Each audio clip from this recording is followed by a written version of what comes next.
Thanks to Skillshare for sponsoring this video.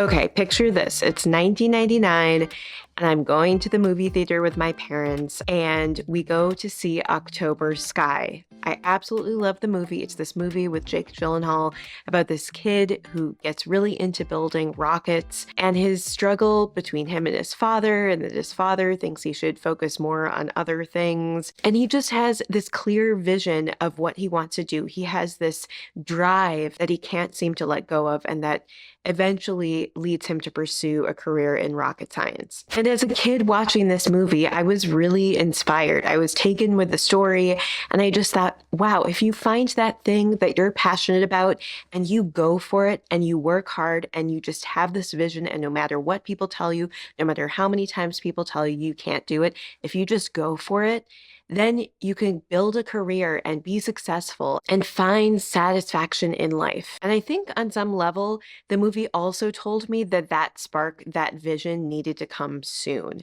that it needed to be something that I enacted as a kid in order for me to really go as far as I'd like to. And I think that that movie reflects an underlying stereotype that exists in our society, that as kids, we're supposed to have dreams, whether it's to be an astronaut or a writer or an artist of some kind. We're supposed to have some kind of vision of what we want to do. And if we have that vision, we can one day get there. And I mean, at least here in the US, there's this whole idea of the American dream that if you work hard enough, you can succeed. But I think implied in that is that ideally that vision comes to you very early in life. The problem is then that as kids, we develop these dreams of what we want to do.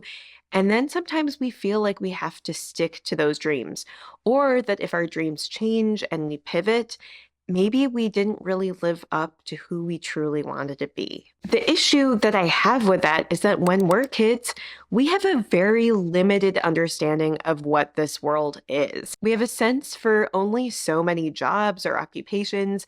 We don't know much yet about what actually interests us because our exposure ultimately is limited. There's only so much we've learned in school, only so much we've traveled, only so much we've been exposed to people who have different backgrounds or perspectives from us. And also as kids, our brains haven't fully developed. The brain doesn't fully develop until sometime in our 20s. Our frontal lobe is still developing. We're still learning things like inhibitory control, not acting on impulses. And when we're quite young, as little kids, there are lots of things that our brain just can't comprehend. I mean, think back to when you were a kid and you thought maybe a cartoon character in a show that you watched was real. That's what really young kids' brains do. They don't recognize sometimes the full difference between reality and not reality. And I think leaving our biggest life decisions to a past self, potentially a kid who can't even distinguish between reality and the imaginary, is a huge mistake. And I think the problem is that it can lead to guilt for us as adults if we're not pursuing what we imagined we'd do as a kid.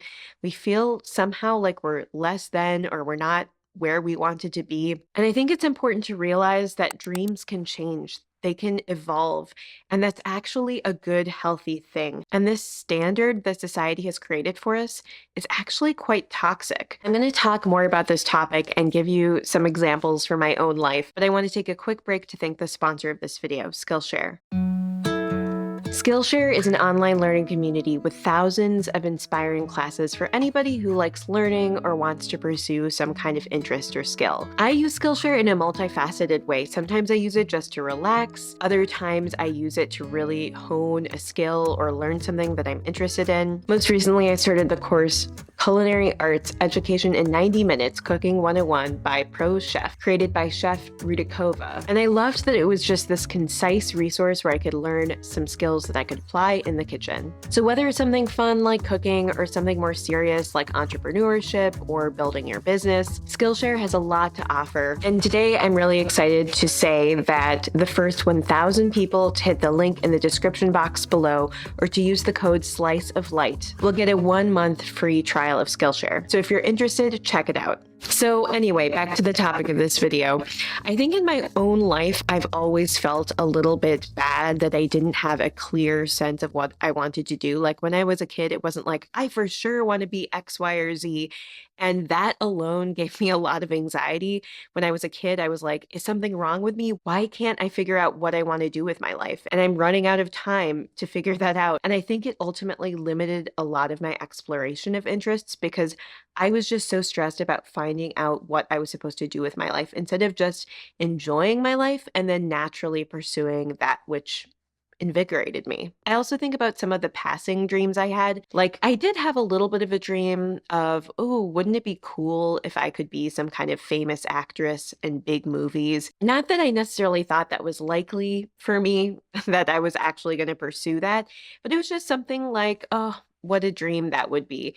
But the reality is, now that I'm an adult, I don't know if I'd want to be a famous movie actress. I mean, when you get really, really famous, it makes life really difficult. I didn't realize how much I actually value privacy and being able to just be a normal person until I learned more about what some of these famous people actually struggled with.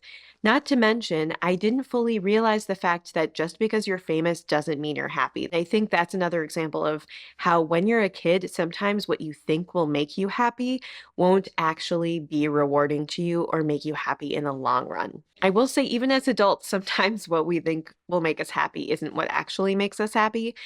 But my overall point is that just because you dreamed something as a kid and didn't achieve it doesn't mean you failed. In fact, maybe you've found a better balance for your life and your temperament. And I also hope that this video serves as a reminder that we're all just kind of navigating life on this journey, finding ourselves, figuring out how we should best spend our time, and that can change and evolve over time. When I used to give therapy, I used to give therapy to people that were even in their 70s and 80s.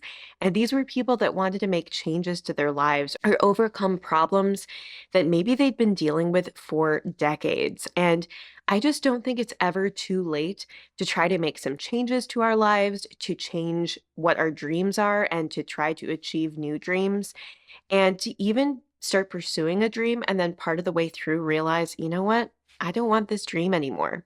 I personally have gone through a major career change over the last few years, and I think my past self would look at my current self and just kind of be in shock about where I am compared to where I thought I'd be at this point. But ultimately, I know that I'm so glad that I listened to my inner core self that was telling me something was wrong in my past career, because ultimately it led me to a lifestyle that I like way, way more. And I think it's important that we all remember that we can grow and we can change no matter how old we are, no matter what circumstances we find ourselves in. And I will acknowledge, obviously, circumstances do affect how we can pursue dreams and the feasibility of certain things or the likelihood of certain things. And I'm not just saying like you can always just throw your life up in the air and pursue your dreams, but I do think there's something to being open to the idea of change and evolution, that if we can embrace change, if we can change our minds, in our beliefs, in how we approach life, in our habits, in what we do for a living, or how we spend our time outside of our jobs, we can gradually home in on that life that feels right for us. Not that we shouldn't stick to our ethics and our belief systems, but I think if we're not open-minded, we can end up just feeling stuck and we can be living for other people rather than for ourselves.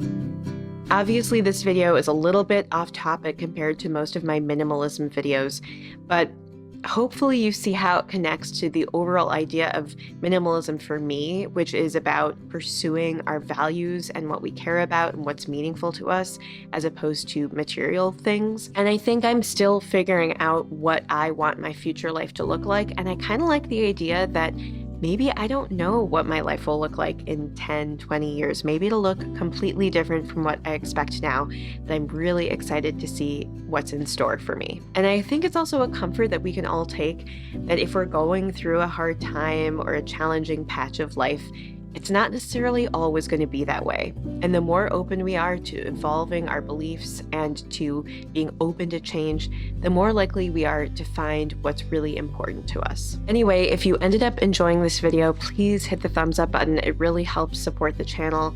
Also, if you like content on finding meaning, pursuing minimalism, living more simply, and building an empowering mindset, then please hit the subscribe button below. All those things really help support the channel, so I would truly appreciate it if you're willing to just take a moment to do those things. Anyway, thanks so much for spending this little bit of time with me, and I hope you have a wonderful rest of your day. Bye.